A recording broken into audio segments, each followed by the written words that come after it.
રાજ્યની અત્યાર સુધીની સૌથી મોટામાં મોટી દુર્ઘટના અને સૌથી ચર્ચિત મુદ્દો છેલ્લા ઘણા સમયથી જે રાજકોટ ટીઆરપી ગેમ ઝોન અગ્નિકાંડને લઈને જે ચર્ચાઓ ચાલી રહી છે તેને લઈ અને હવે કોંગ્રેસે મેદાને ઉતરવાનો નિર્ણય લીધો છે।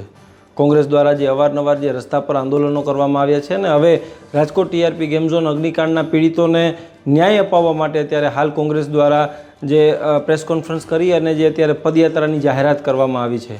ગુજરાતમાં 1 ઓગસ્ટથી મોરબીથી જે પદયાત્રાની શરૂઆત કરવામાં આવશે અને રાજકોટ અને અન્ય જિલ્લાઓમાં જે આ પદયાત્રા ફરી અને ત્યારબાદ જે 15મી ઓગસ્ટના દિવસે જે આઝાદીના દિવસે અમદાવાદ ખાતે જે આ ધ્વજવંદન કરી અને યાત્રા પૂર્ણ કરવામાં આવશે। આ યાત્રામાં કોંગ્રેસના યુવરાજ રાહુલ ગાંધી પણ જે છે તે જોડાઈ શકે છે તેવી અત્યારે હાલ જે વિગતો જે છે તે સામે આવી છે। રાહુલ ગાંધી જે લોકસભામાં જે ત્યારે હાલ વિરોધ પક્ષના નેતા છે અને લોકસભા જે ખંડ ગજવી રહ્યા છે ત્યારે ગુજરાતમાં જે આ મુદ્દો પણ જે છે તે ઘરે ઘરે સુધી ગાજશે અને પીડિતોને ન્યાય અપાવવા માટે પીડિત પરિવારને સાથે લઈ અને જે આ પદયાત્રા જે છે તે કાઢવામાં આવશે તેવી અત્યારે હાલ જે જિગ્નેશ મેવાણી દ્વારા જે છે તે જાહેરાત કરવામાં આવી છે।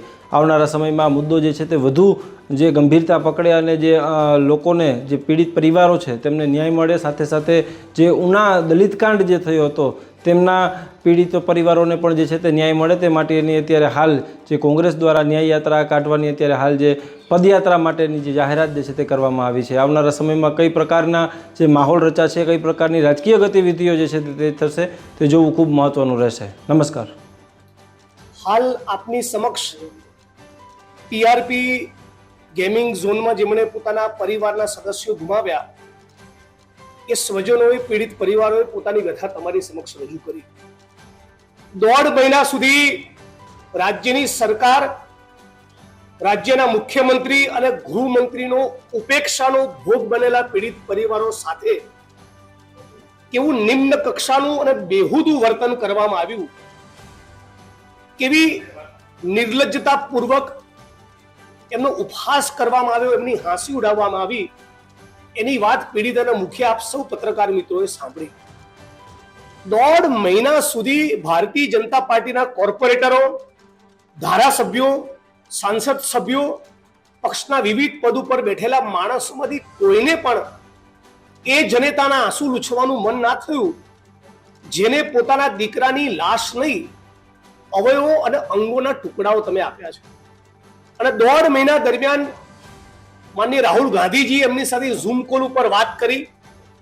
3 દિવસના રાજકોટ શહેર કોંગ્રેસ સમિતિના સાથીઓએ ઉપવાસ કર્યા, પોલીસ કમિશનર કચેરીનો ઘેરાવ કર્યો, રાજકોટ શહેર, રાજકોટના સમજદાર વેપારી, દુકાનદાર, નાગરિકોએ બંધ રાખ્યું અને ફરી એકવાર રાહુલજીએ રૂબરૂ મુલાકાત બાદ એવી બાહેધરી આપી કે તમને ન્યાય મળે ત્યાં સુધી અમે તમારી પડખે રહીશું અને અનુકૂળતા મળી તો દેશની પાર્લામેન્ટમાં પણ તમારા આ ન્યાયના પ્રશ્નને ઉપાડીશું।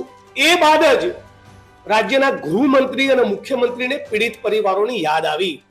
એટલે આ દેશની સંસદમાં ગુજરાતની ભાજપ સરકારની ભૂમિકા એક્સપોઝ થવાની છે એવી બીકના પગલે કોઈ સાચી લાગણીથી પ્રેરાઈને પીડિતોને મળ્યા નથી।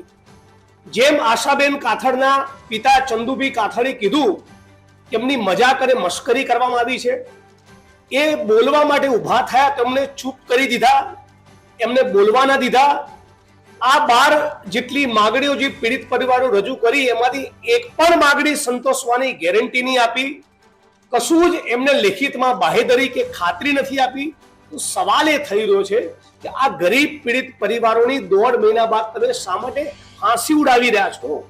આ પીડિત પરિવારોની એટલી જ માગણી છે કે એમને નોન કરપ્ટ પ્રમાણિક અધિકારીઓ જોઈએ તપાસ ટીમમાં, વળતરની રકમ વધે, ફાસ્ટ ટ્રેક કોર્ટમાં એમનો કેસ ચાલે। શા માટે તમે હજી પીડિતોને આ પ્રમાણે વર્તન કરી રહ્યા છો? જે પીડિત પરિવારો 45 ડિગ્રીની ગરમીમાં રાજકોટ શહેર બંધ કરવા પત્રિકા લઈને રઝળવું પડે, એ પોતે જ પીડિત પરિવારો કહે પ્રમાણે રાજ્યની સરકાર માટે શરમનો વિષય હોવો જોઈએ। એટલે આ રાજ્યની સરકાર એ પીડિતોના મુદ્દે બિલકુલ પણ ગંભીર નથી। રાજ્યની સરકાર, ગૃહમંત્રી, મુખ્યમંત્રી એ પીડિતોને ન્યાય આપવા માંગતા નથી। એટલે ના છૂટકે અમે બધા એક નિર્ણય કર્યો છે અગાઉની જાહેરાત મુજબ કે આવનારા ટૂંક સમયમાં મોટાભાગે 1 ઓગસ્ટથી મોરબીથી શરૂ કરીને એક ન્યાય યાત્રાનો પ્રારંભ કરીશું।